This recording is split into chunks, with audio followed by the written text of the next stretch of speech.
Hi, everybody. Happy Friday, and welcome to another episode of Fearless Friday Facebook Live. And I kind of put these on hold for a little bit because I was busy with my summit and interviewing all these amazing people.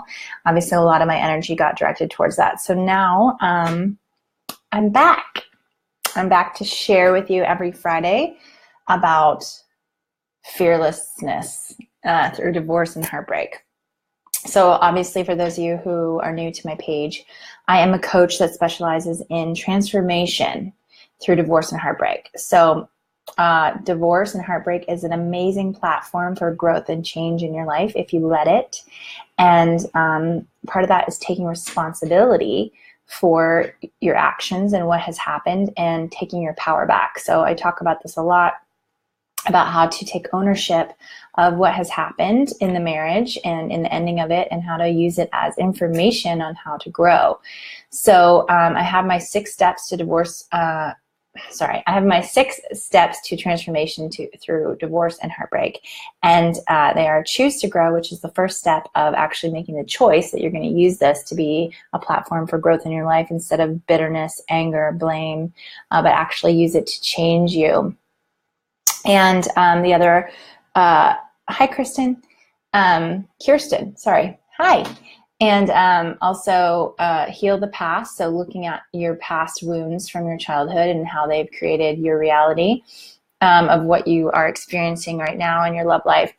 Knowing your worth, which is really about understanding your value and raising your standards.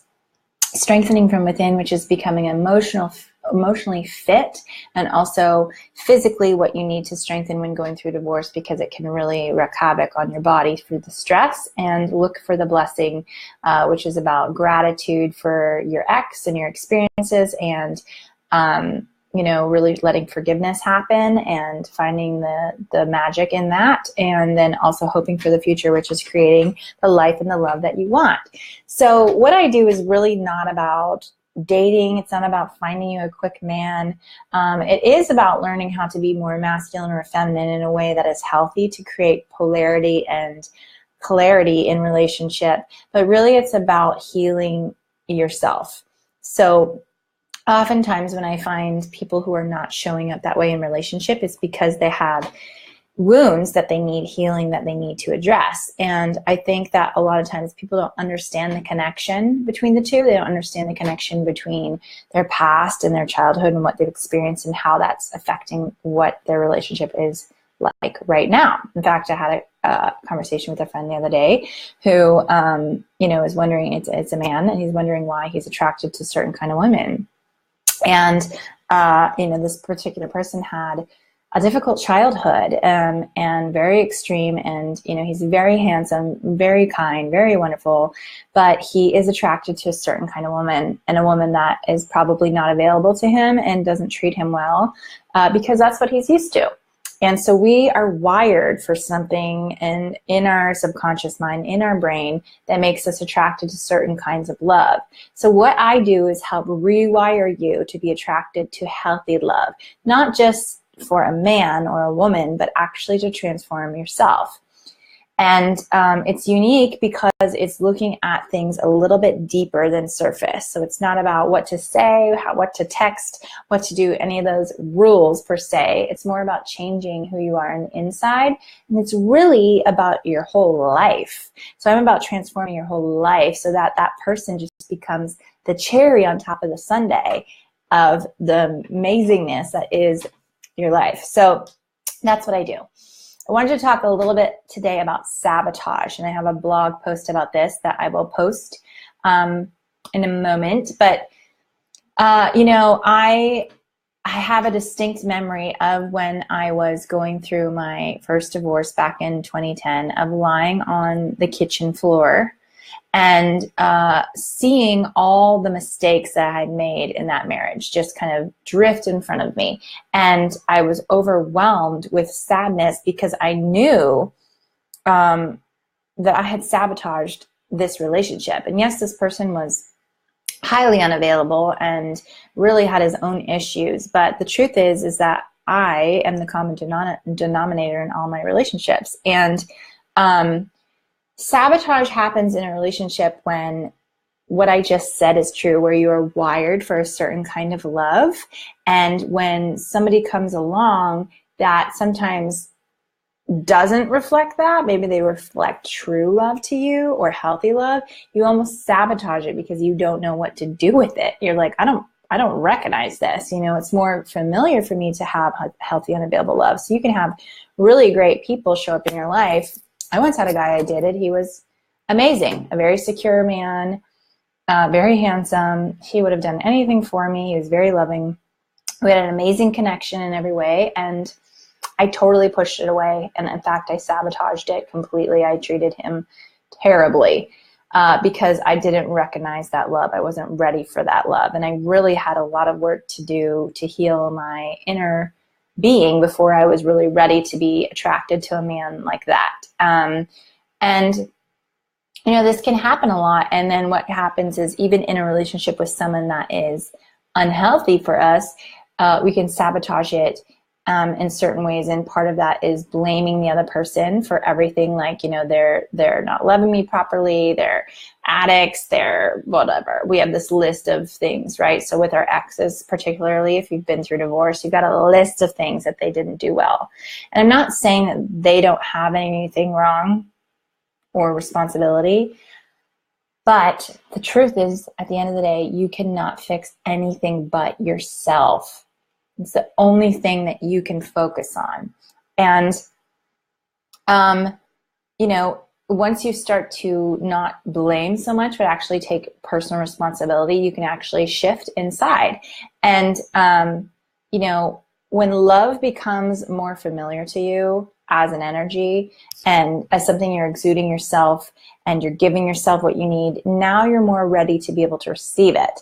So I actually help my clients do just this, to become familiar with healthy love and to transform this within them so that it's more attractive to them. So, as I was talking about this with my friend and kind of telling him about his childhood and why he's having these experiences, and I said, well, it's certainly not your looks that are keeping you from having love.